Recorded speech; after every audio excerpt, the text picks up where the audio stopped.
In this video, we'll unlock the secrets of idioms and phrasal verbs with meanings. Say goodbye to confusion and hello to confidence. Let's dive into the world of idioms first. The world of English idioms, their meanings, and examples of how to use them in sentences.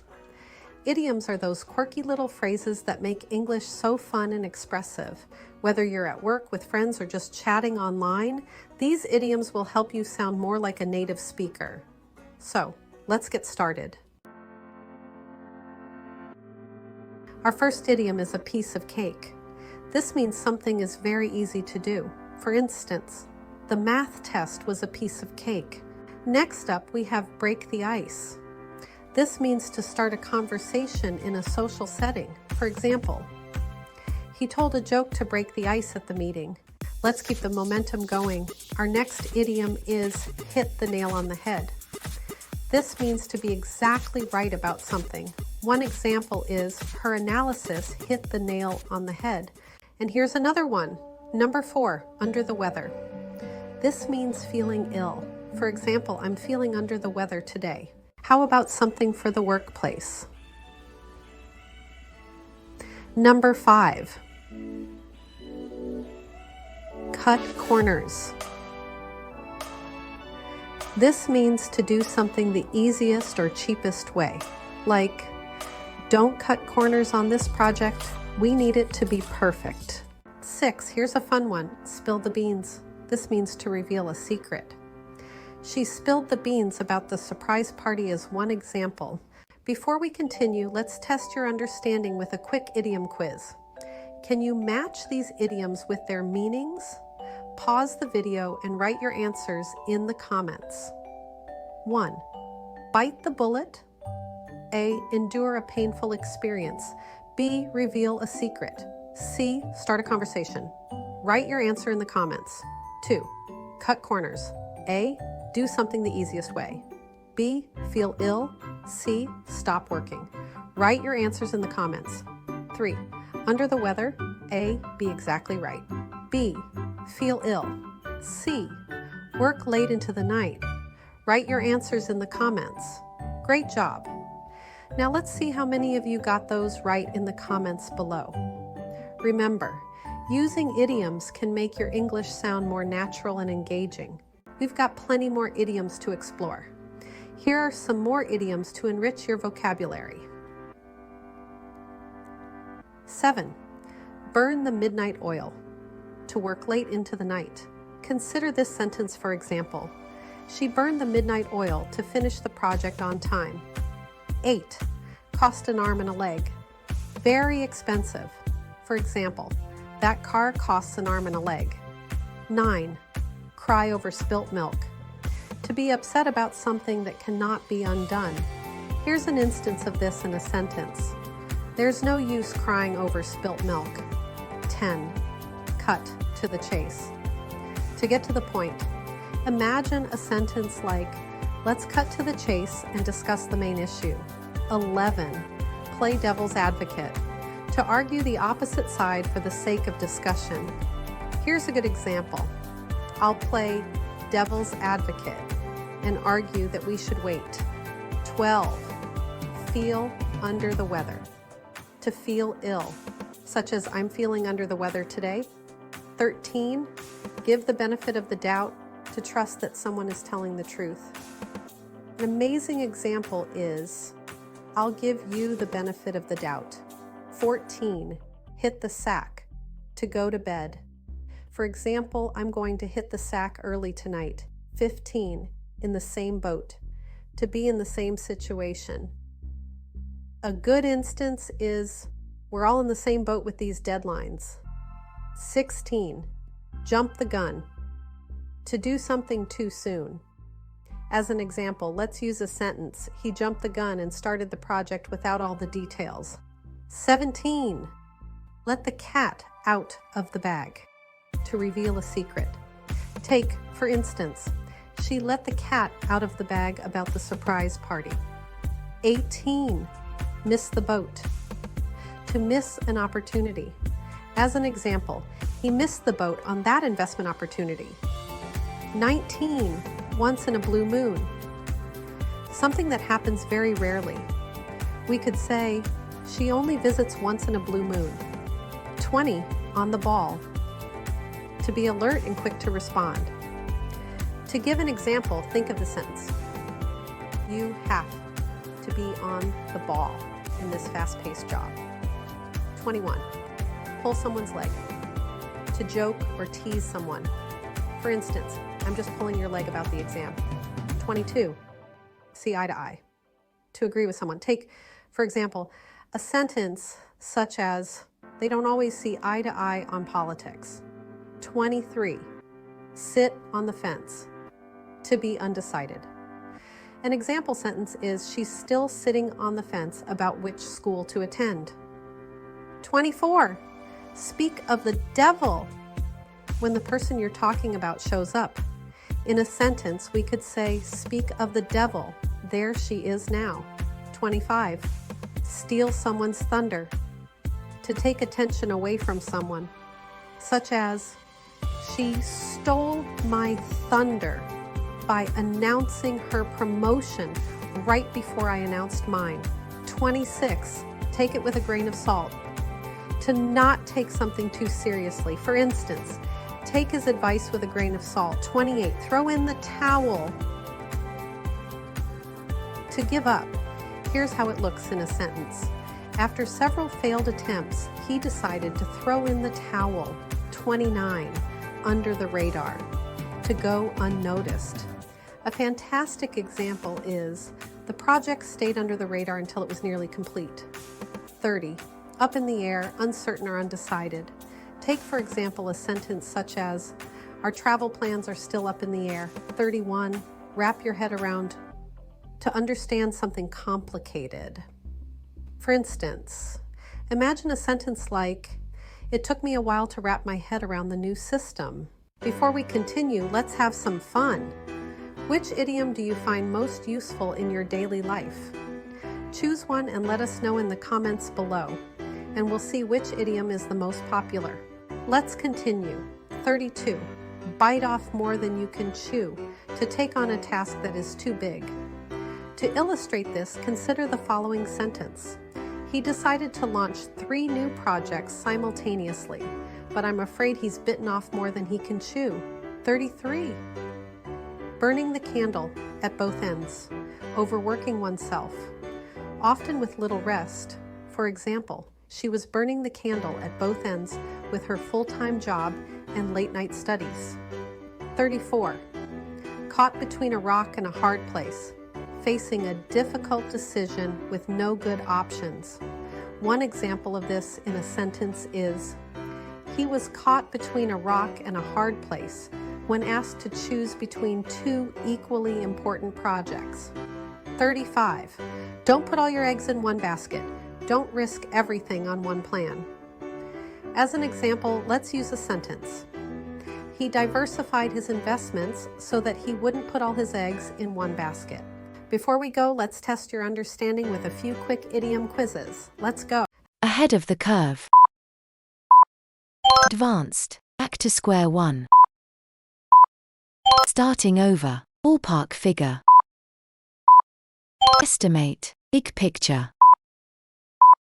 Main objective. Buy the book. Adhering to the rules. Call it a day. Stop working for the day. Change of pace. Change it up. Cut corners. Take shortcuts. Down the line. In the future. Easy come, easy go. Easily gained and easily lost. Burning the midnight oil. Working late. Hit the nail on the head. Precisely correct. Break the ice. Start conversation. Bite off more than you can chew. Do too much. Get the ball rolling. Start. Climb the corporate ladder. Get promoted. Throw in the towel. Quit. Behind the 8 ball. In a tough spot. In the same boat. Same situation. On the back burner. Idioms like kick the bucket are fun, but kick off is where the action's at. Phrasal verbs are your secret weapon. Ready to dive into phrasal verbs? Let's go. Let's start with a phrasal verb you probably already know. Look up. Look up can have a couple of different meanings depending on the context. First, it can literally mean to raise your eyes to see something above you. For example, you might say, I looked up and saw a beautiful bird flying overhead. But look up also has a figurative meaning, which is to search for information, usually in a dictionary, book, or online. So if you're not sure what a word means, you might look it up online. Easy peasy, right? See how one phrasal verb can have multiple meanings? That's the beauty, and sometimes the challenge, of mastering them. Let's move on to another common phrasal verb, come across. Come across means to find something or someone unexpectedly. It's like stumbling upon a hidden treasure or having a chance encounter. For instance, you might say, I came across this amazing little bookstore while I was exploring the city. Or I came across my old college roommate at the coffee shop. What a coincidence. It's like saying, guess what I found, or you won't believe who I ran into. Next up, mastering get along. Get along is all about relationships. It means to have a harmonious or friendly relationship with someone. You might say, I get along really well with my siblings, or my colleagues and I get along great at work. It implies a sense of ease, compatibility, and positive interaction. We all want to get along with the people in our lives, right? Now that we've covered 3 common phrasal verbs, let's see how well you've been paying attention. Pop quiz time. All right, it's time to put your knowledge to the test. Don't worry, this is just a quick check-in to see how you're doing so far. Which phrasal verb would you use to describe finding something unexpectedly? A, look up. B, come across. C, get along. If you need to find the definition of a word, you would it in a dictionary. A, get along. B, look up. C, come across. Take a moment to think about your answers and drop a comment below. Ready for more? That was just a taste of the wonderful world of phrasal verbs. We've only just scratched the surface, and there's so much more to explore. How did you do on the quiz?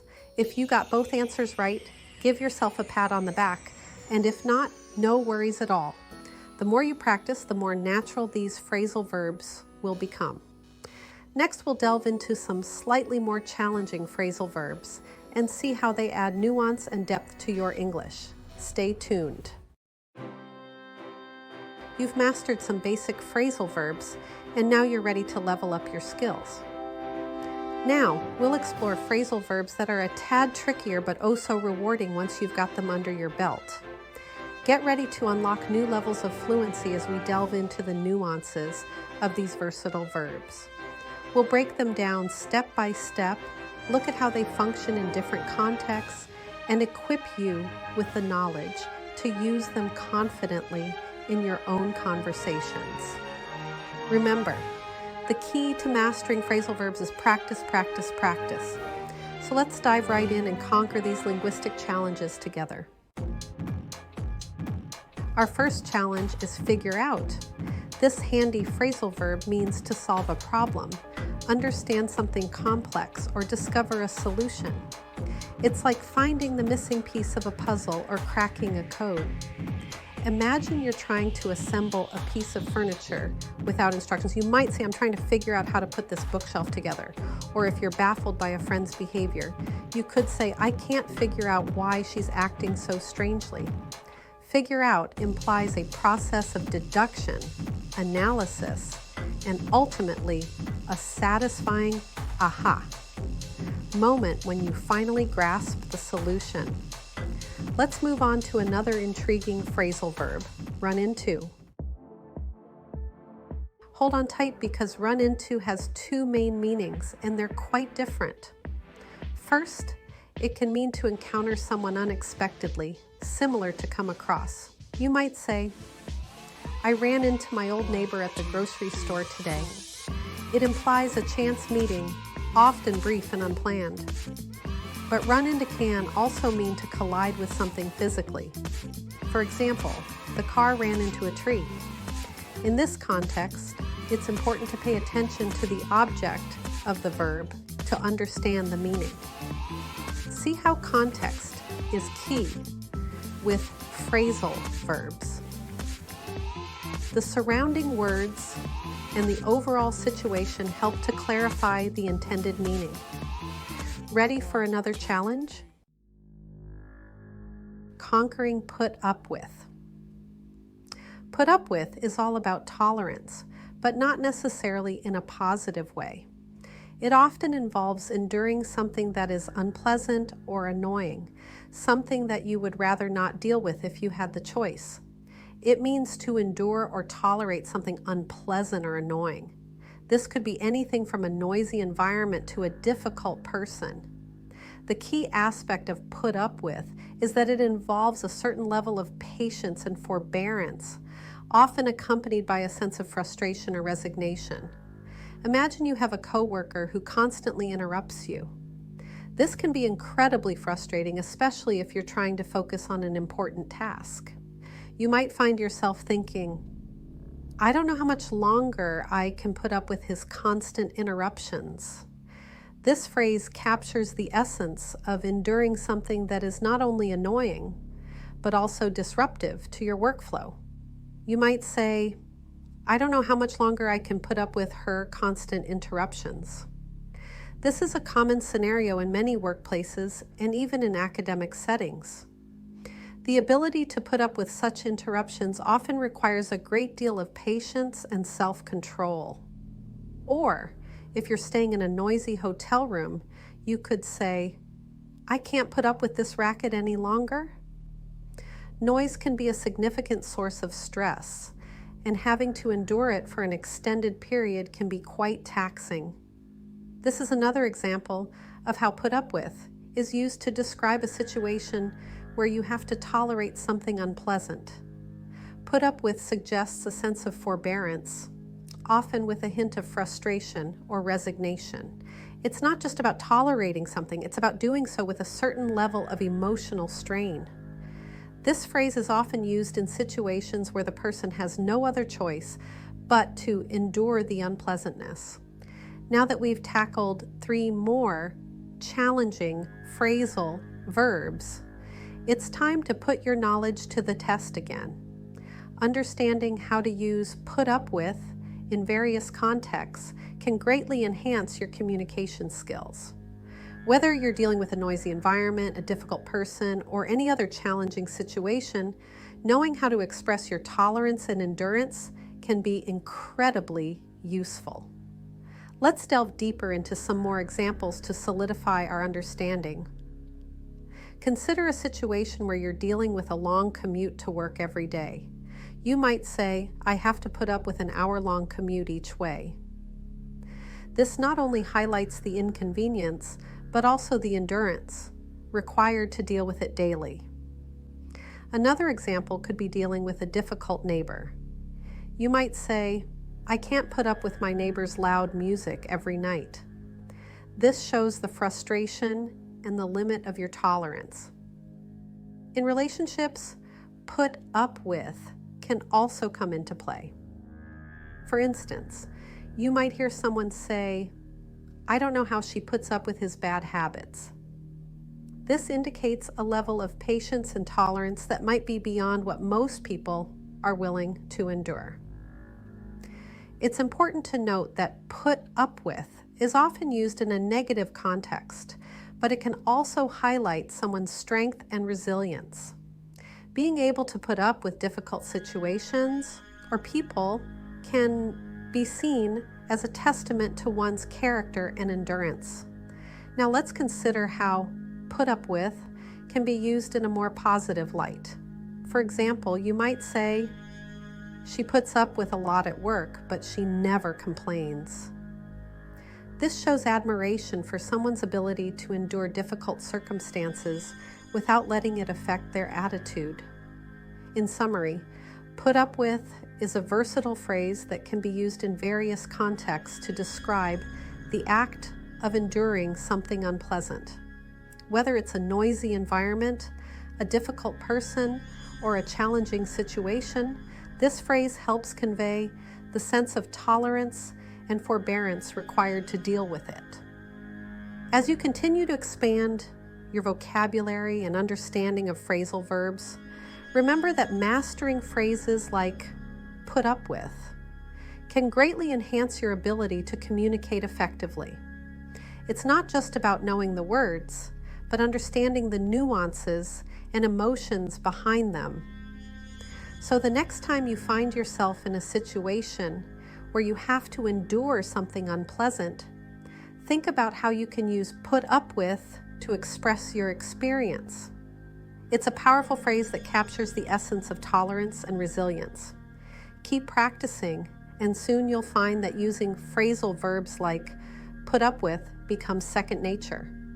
Remember, language is a tool, and the more you practice, the more proficient you'll become. Keep up the great work. If you are enjoying this video and find it helpful, don't forget to subscribe and give it a thumbs up. Quiz Challenge Round 2. Get ready for Round 2 of our phrasal verb quiz.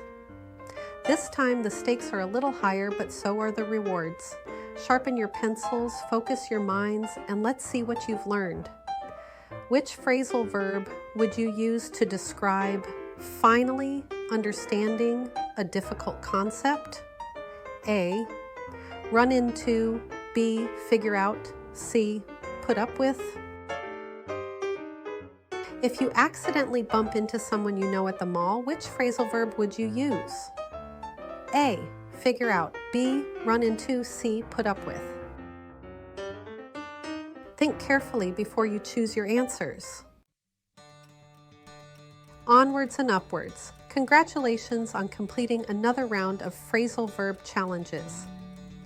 You're steadily climbing the ladder of English fluency, one phrasal verb at a time. How did you do on the quiz? If you aced it, give yourself a round of applause. And if not, no worries. Every mistake is an opportunity to learn and grow. In the next act, we'll explore even more fascinating phrasal verbs, including those used in professional settings and informal conversations. Get ready to expand your vocabulary and unleash your inner wordsmith. We're stepping into the world of business English where clear communication is key. Guess what? Phrasal verbs play a vital role here too.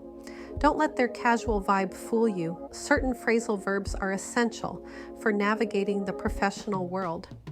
Now let's explore phrasal verbs, commonly used in workplaces, emails, and formal writing.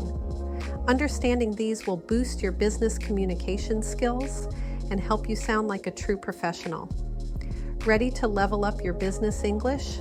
Let's dive in. Our first professional phrasal verb is carry out. This versatile phrase has two main meanings in the workplace. First, it means to perform or complete a task or duty. For instance, you might say, our team will carry out the marketing campaign next month. It implies taking action and seeing something through to completion. Carry out can also mean to conduct research or an experiment. Imagine a team of scientists saying, we are carrying out a study on the effects of climate change. See how carry out adds a sense of action and purpose? It's all about getting things done. Now, let's talk about report 2. This phrasal verb is all about workplace hierarchy and communication flow. It means to be under the supervision or management of someone higher up in the organizational structure. For example, you might say, in my new role, I report to the marketing director. This clearly indicates your place within the team and who you're accountable to. Understanding report to helps clarify lines of communication and responsibilities within a company. It's all about knowing who's who and who answers to whom. Our final professional phrasal verb is account for. This phrase is incredibly versatile and can be used in various contexts, making it a valuable addition to your professional vocabulary. Like our previous examples, this one also wears multiple hats in the business world. It can be used in both formal and informal settings, and understanding its nuances can significantly enhance your communication skills. First of all, account for means to provide an explanation or justification for something. This is particularly useful when you need to clarify a situation or provide reasoning behind a decision or outcome. Imagine your boss asking, "Can you account for the recent drop in sales?" In this scenario, your boss is seeking a detailed explanation for the decline in sales figures. You might need to analyze various factors such as market trends, customer behavior, or even internal processes to provide a comprehensive answer. They're looking for a clear explanation of the situation. Providing a well-thought-out account can demonstrate your analytical skills and your ability to handle complex issues. It shows that you are not only aware of the problem, but also capable of identifying its root causes and potential solutions. Secondly, account for pops up frequently in financial contexts. In these situations, it often refers to quantifying or explaining the proportion of a particular element within a larger whole. Here, it means to make up a certain amount or proportion of something. For example, you might say, advertising expenses account for 20% of our total budget. This usage helps in breaking down financial data into understandable segments. For instance, online sales account for 60% of our total revenue. This statement not only provides a clear picture of the revenue distribution, but also highlights the importance of online sales to the overall business performance. Mastering account for will make you sound more confident and articulate in professional settings, especially when dealing with explanations and finances. It allows you to convey complex information in a clear and concise manner, which is a crucial skill in any professional environment. Additionally, using account for effectively can enhance your credibility. When you can accurately account for various aspects of a project or financial report, it shows that you have a deep understanding of the subject matter. This can build trust with your colleagues, superiors, and clients. It's also worth noting that account for can be used in non-financial contexts. For example, you might need to account for your time when working on multiple projects. This means providing a detailed explanation of how you allocated your time and resources to complete various tasks. In project management, being able to account for delays or changes in the project scope is essential. It helps in maintaining transparency and ensures that all stakeholders are aware of the current status and any potential issues that might arise. To sum up, account for is a multifaceted phrasal verb that can greatly enhance your professional communication. Whether you're explaining financial data, justifying decisions, or providing detailed reports, mastering this phrase will make you more effective and persuasive. So the next time you find yourself in a situation where you need to provide an explanation or break down complex information, remember to use account for. It will not only help you convey your message more clearly, but also demonstrate your expertise and professionalism. In conclusion, incorporating account for into your professional vocabulary is a smart move. It's a powerful tool that can help you navigate various scenarios with ease and confidence. So, start practicing today and see how it can transform your communication skills. We hope you found it insightful and that you feel more equipped to handle professional conversations with clarity and confidence. If you are finding this video insightful, don't forget to subscribe and give it a thumbs up. Time to put your professional phrasal verb knowledge to the test. Pause the video and drop your answers below. Get ready to impress your future employers with your impeccable business English.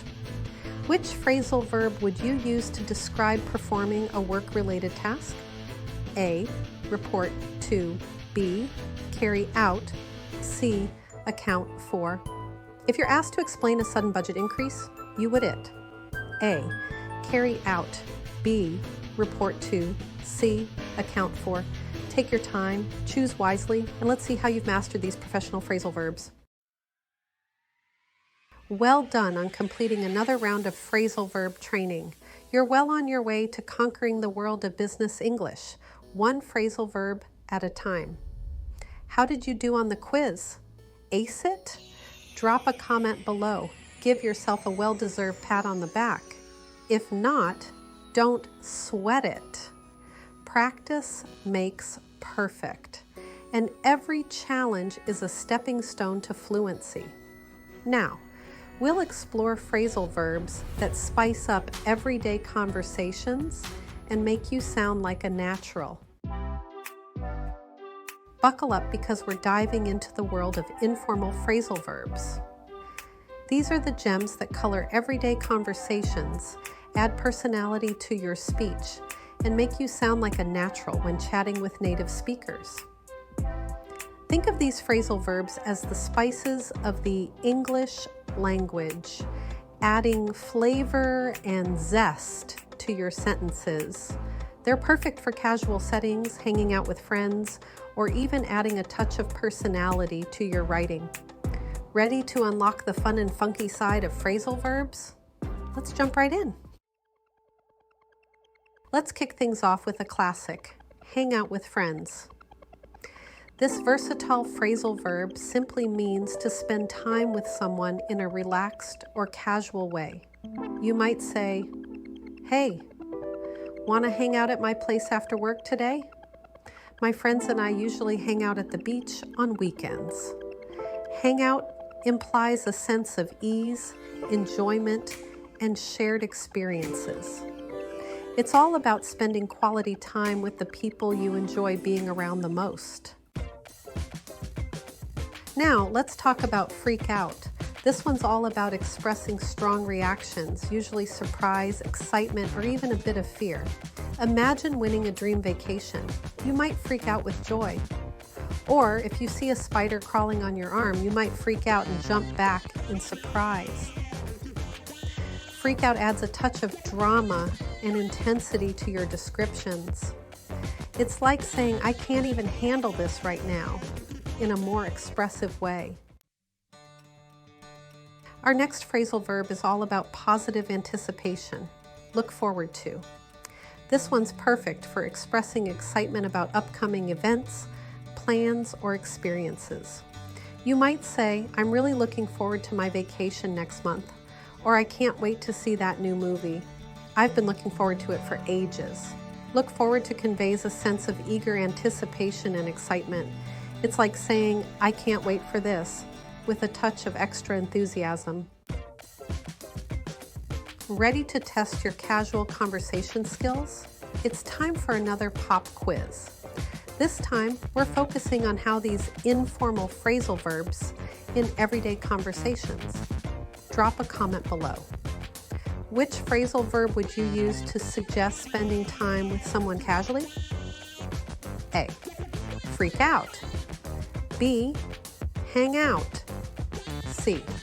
Look forward to. If you're incredibly excited about an upcoming concert, you wouldn't. A. Freak out. About B. Look forward to. C. Hang out. And think carefully before you make your choice. Drop your choices below in the comments. Congratulations on mastering another set of phrasal verbs. You're now equipped with the linguistic tools to navigate casual conversations with ease and confidence. How did you do on the quiz? Aced it. you're a phrasal verb superstar. If not, no worries. Every attempt brings you one step closer to fluency. Remember, the key to mastering phrasal verbs is to keep practicing and using them in your everyday life. So go out there, strike up conversations, and let your newfound phrasal verb prowess shine.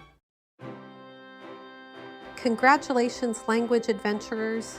You've reached the summit of our phrasal verb expedition. We've trekked through simple phrases, navigated the complexities of professional jargon, and even mastered the art of casual conversation, all thanks to the power of phrasal verbs. Remember that feeling of deciphering a code when you first started? Now look at you, confidently wielding these phrases like a linguistic pro. You've unlocked a whole new level of fluency, one phrasal verb at a time. But this isn't the end of our journey, it's just the beginning. The real transformation happens when you take these newfound skills out into the world and put them into practice. Think back to when we first embarked on this adventure. We started with simple pairings like look up and get along, gradually building our way up to more nuanced phrases like account for and look forward to. With each new phrasal verb, you've expanded your vocabulary, gained a deeper understanding of English grammar, and honed your ability to express yourself with greater precision and confidence. Remember, language learning is a journey, not a destination. Embrace the process, celebrate your progress, and never stop exploring the fascinating world of English. Now for the million-dollar question, how do you make these phrasal verbs stick? The answer is simple. Practice, practice, practice, just like learning a musical instrument or a new sport. Mastering phrasal verbs requires consistent effort and repetition. The more you use them, the more natural they will become. Don't be afraid to experiment. Use them in conversations, emails, even in your thoughts. The key is to integrate them into your daily life so they become second nature. As we've discovered, some phrasal verbs can be a bit like chameleons, changing their meaning depending on the context. Remember run into? It could mean bumping into someone unexpectedly or colliding with something. That's why it's crucial to pay attention to the surrounding words, the tone of voice, and the overall situation. Context provides the clues you need to decipher the true meaning of a phrasal verb. So, be a language detective. Let's now observe how phrasal verbs are used in different situations, and you'll soon become adept at deciphering their various meanings. Let's speed things up with a rapid-fire round of phrasal verbs that are used every day. Ready, set, learn. Pick up, open, take out up, put on, take off, put in, close, put down, write in, write on, write down, take the trash out, write up an essay. Thanks for watching. She's coming out of prison soon. 3 buses came along at the same time. Don't worry, the stain will probably come out. The chain came apart. If the story comes out about the president, he'll be fired. She invited me to come along. I hope he comes around quickly after the surgery. Her test results came out fine. She came up with a great idea. They came across the most delicious cafe. They will come back in January. The team really came through tonight. What time is he going to come to the party? She came down with COVID. She'll come by around 6. Which sentence correctly uses the phrasal verb come across? A. I come across the street to meet my friend. B. She came across an old photo album while cleaning the attic. C. They come across with a new plan every week. Drop your answer in the comments below. Phrasal verbs with put aside, put by, put in, put on, put off, put up with, put up to, put down, put aside. For example, he's putting aside some money for a new house. Or he's putting aside the boxes for now. Put aside means 1. To keep or save something for later use. Money, time, boxes. 2. To stop worrying or thinking about something. Turn on, off, turn up, down, turn right, left, set off, get up, get dressed, get on, get off, get out of. Get a ticket. Get a degree. Get ready for. Get hungry. Get a cold. Get a job. Get into trouble. Get married. Get changed. Get lost. Get some exercise. Get across, get ahead, get around to, get along with, get at, get away with, get back at, get by, get down to. Which phrasal verb correctly completes the sentence below? She decided to. The volume because it was too loud. A. Turn down. B. Turn right. C. Turn off there. Drop your answer in the comments below. Say no. Say yes. Say hello. Say please. Say goodbye. Say something. He invited us out. He invited us in. He invited them up. She invited me around. They invited us over. She invited me along.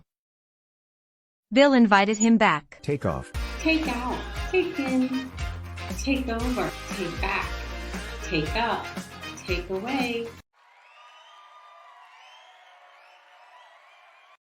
Which phrasal verb correctly completes the sentence below? He decided to. The offer because it wasn't what he was looking for. A. Turn down. B. Take off. C. Take over. Drop your answer in the comments below. Think back to when we first embarked on this adventure. We started with simple pairings like look up and get along, gradually building our way up to more nuanced phrases like account for and look forward to. Phrasal verbs are your friends. Yes, we get it. Phrasal verbs can be tricky. Their seemingly random combinations of verbs and prepositions can feel perplexing at times. But instead of viewing them as obstacles, embrace them as opportunities for growth. Each challenge you overcome strengthens your language skills and brings you one step closer to fluency. Remember, even native speakers make mistakes with phrasal verbs from time to time. So don't be afraid to experiment, make mistakes, and learn from them. The journey is half the fun. As we conclude our phrasal verb adventure, remember this. You hold the key to unlocking a world of communication and understanding. English, with its vast vocabulary and nuanced expressions, is your oyster. So go forth with confidence. Use your newfound phrasal verb prowess to connect with people from all walks of life. Explore new cultures and express yourself with clarity and flair. The world is waiting to hear your voice in all its phrasal verb glory. Like and subscribe for more videos to help you speak